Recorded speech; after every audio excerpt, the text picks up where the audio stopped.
What's going on, everyone? Welcome to a Movie Emporium spoiler-filled discussion of the film Companion, the newest film for director Drew Hancock. All right, ladies and gentlemen, Companion, I will be talking about in spoilers. Just be aware. If you've seen the trailer, you might know a little bit of the spoilers, but just be aware that this movie is going to be a spoiler-filled discussion of a movie I think is one of the best movies I've seen this year, just to get that out of the way. A small kind of synopsis for this movie. Companion is about a young woman named Iris who it basically falls in love with this character played by Quaid, who plays Josh. They go to this retreat or this house of a character who's played by Rupert Friend, who plays Sergey. And there we meet Eli and Kat and Patrick, who are friends of Josh and don't really seem to like Sophie Thatcher's character of Iris. And without spoiling it, because there's a lot of spoilers in this movie, there's a reason why. So an incident happens. It involves Iris, and if you've seen the trailer for the latest trailer, which is an unfortunate thing, you kind of know where it's heading. But that's kind of the synopsis. An incident happens with the Sergey character. It involves Iris, and it involves a twist that you may or may not see coming. So there you go. Companion, I heard a lot of great things about, to be fairly honest. I heard it was a really fun, entertaining movie. To not watch the trailers, which unfortunately when you go to the movie theater a lot like I do, the trailers will, especially the new trailers, will play in front of the newer movies. Wolfman is a prime example. This movie is a prime example of movies having trailers that have a lot of spoilers in it. But I heard a lot of good things about this. This is produced by Zach Krieger, who's known for doing Barbarian. And I was looking forward to this movie. After I heard some really good things about it. So, like I said before, this is one of my favorite movies of the year. I think this movie's clever. I think it's unique. I think it's entertaining. I think it has great performances by Sophie Thatcher and, of course, Quaid. I think people like Lukas, Gage, and Harvey, Guillén, who, of course, was from What We Do in the Shadows, are fantastic. And I think it's a movie that relies...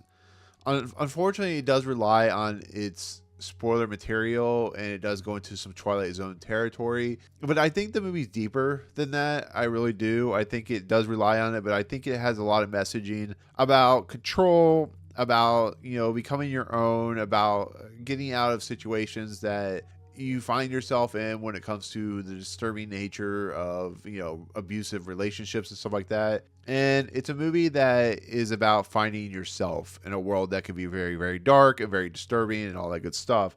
So with that said, what I think that, Drew Hancock is doing here is presenting a really unique tale that, once again, if you know my love of the Twilight Zone, really feels like the Twilight Zone style story. So I think Sophie Thatcher, it's just on a whole nother level in this movie. I think she's fantastic. I think what she has to do is a lot, to be fairly honest. So I think she does a really nice job. And once again, it's a movie that starts revealing its cards pretty early.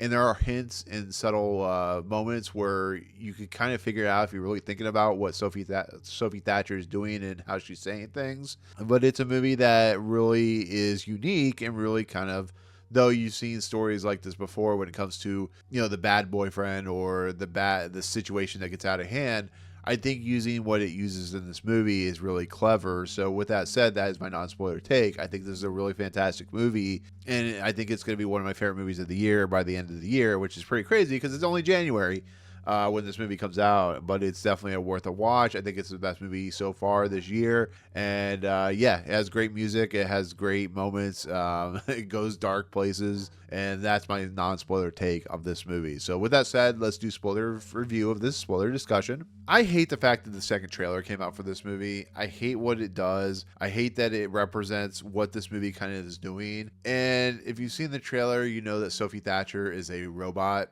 an AI, artificial intelligence, and she is basically a sex bot for the Quaid character, and the implications of that are very real, to be fairly honest. This movie is really forward thinking what we may come to in the future. But what makes this movie so fascinating, so interesting, is not the simple fact that Iris is a robot or she's an AI. It's the simple fact of what she's being used for.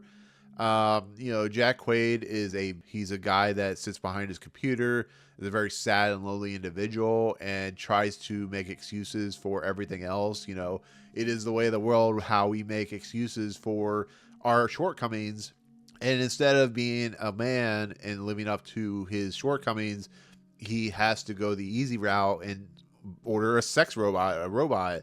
And it's really interesting to watch Sophie Thatcher, and if you watch how her mannerisms are and how she talks and the things he says, and about development and building, and the way that people are reacting to her, it's really interesting, to be fairly honest. It's really kind of a crazy thing to watch, because you see with Patrick's character, he's the only one that's really inviting to her, and it's the same thing with Eli. And so there's a little bit of intrigue about why they would be, because we have this other woman who is Kat, who's played by Megan Suri, and she's so at odds about Iris's character. It's like, what does she have against it? And it's because Iris is a robot. Why is Josh having sex with a robot? Why isn't he acting like a man?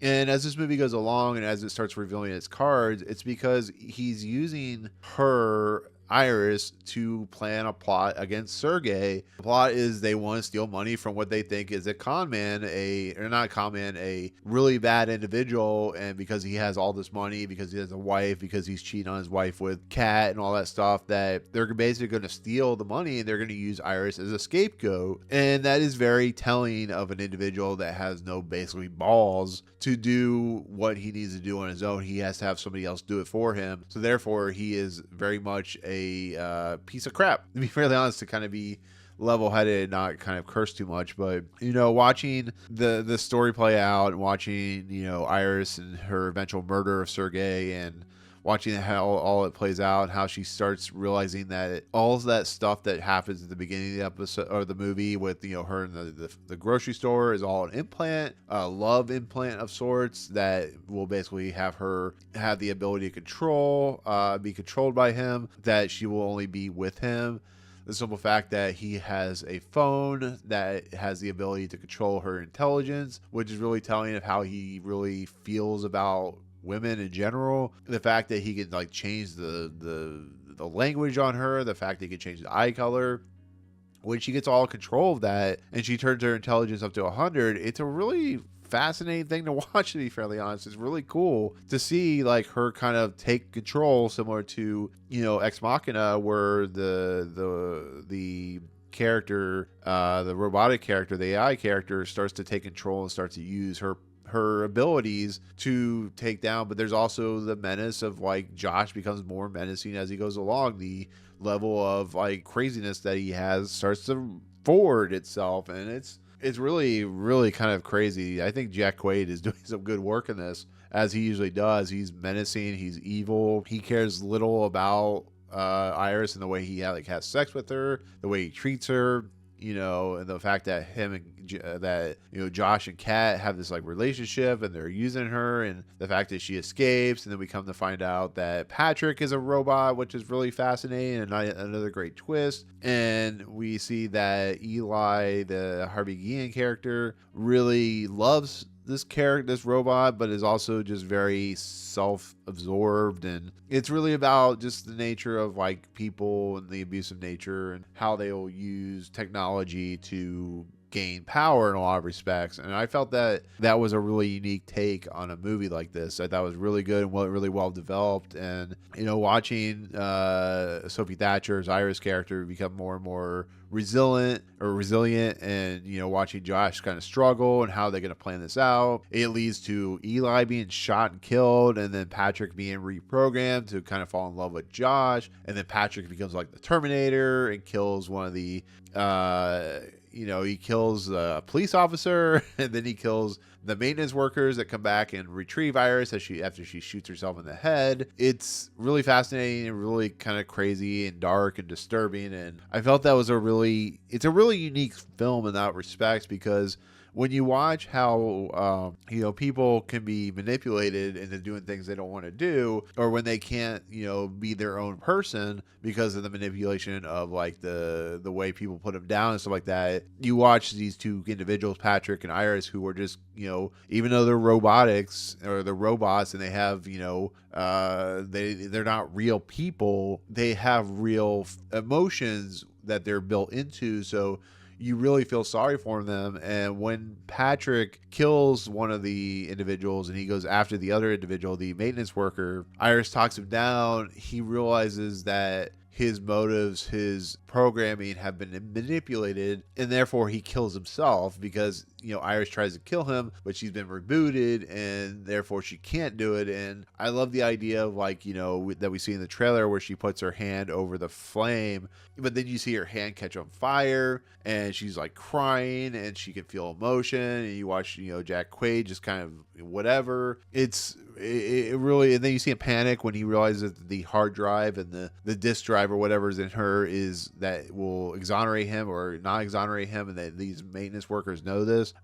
He is freaking out, and everything she tries to do to stop him is not working until she gets the guy Teddy who's one of the maintenance workers to basically turn her safety guards off, which leads to probably the best death that I've seen in quite a while.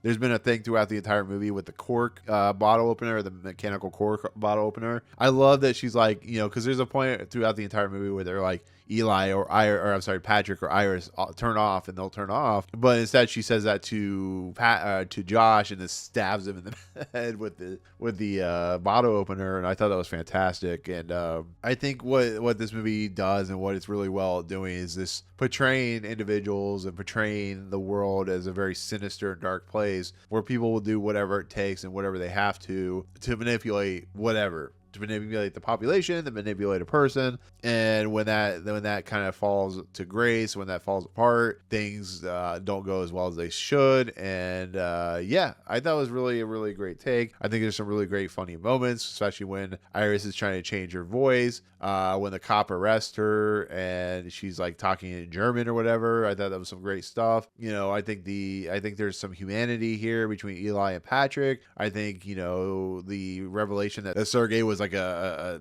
dirt or sod magnet or whatever, that he really wasn't a bad guy. He was just a guy that really kind of was disgusting. It's the character, the way that Patrick kills Kat and all that stuff. It does some really cool stuff. It's very violent. I love the way that when Sophie Thatcher's Iris character kills Josh and she goes into the room, similar to, like I said, Ex Machina with Alicia Vikander's character. She rips off the dead skin or the dead whatever she has on her, and we see the metallic arm, and then she kind of replaces it, or she leaves it there, and she kind of takes the money and the clothing. She drives down the road, and there's a lady, which I'm assuming might be a robot, that looks at her, and she like waves with the finger, waves with the mechanic hand or whatever. It's pretty funny. But yeah, I mean, that's Companion in a spoiler sense. It's a very pretty looking movie. It does a lot of cool stuff. It's one of the good. I don't know if it's a horror film. I don't know if it's more of a suspense film. It's more of a sci-fi suspense film in a lot of respects. But I think it's a movie that should be seen, should be watched. I think it's one of the best movies of the year, to be fairly honest. I think it's one of the most fun movies of the year. I think it proves that a producer like Zach Krieger really knows how to like kind of take material and kind of turn it on its head, and allow a director like Drew Hancock to take that material and do like kind of run around it and run away with it. But I think it's a really well done movie, and for a movie that comes out in January, I think it's a perfectly great, hopefully does well type of movie, but it probably won't. But overall, Companion is fantastic. I love it. I think it's a great movie, and I think it's worth a watch. So there you go. That is going to be my spoiler take on Companion, which will be in theaters. Once again, if you have not seen the movie, or if you haven't seen the trailer, you kind of know a little bit. But in the comments below, if you've seen this movie or are going to see this movie, let me know what you think overall. Did you like it? What do you think about kind of the twists and turns that happen in this movie? Just kind of let me know. So there you go. Otherwise, if you like what you see on this video, hit the subscribe button to join Movie Emporium. Hit that notification bell at the top to find what's coming next. If you like this video, awesome. Hit that like button. And as always, we'll see you guys on the next video. Peace out, guys.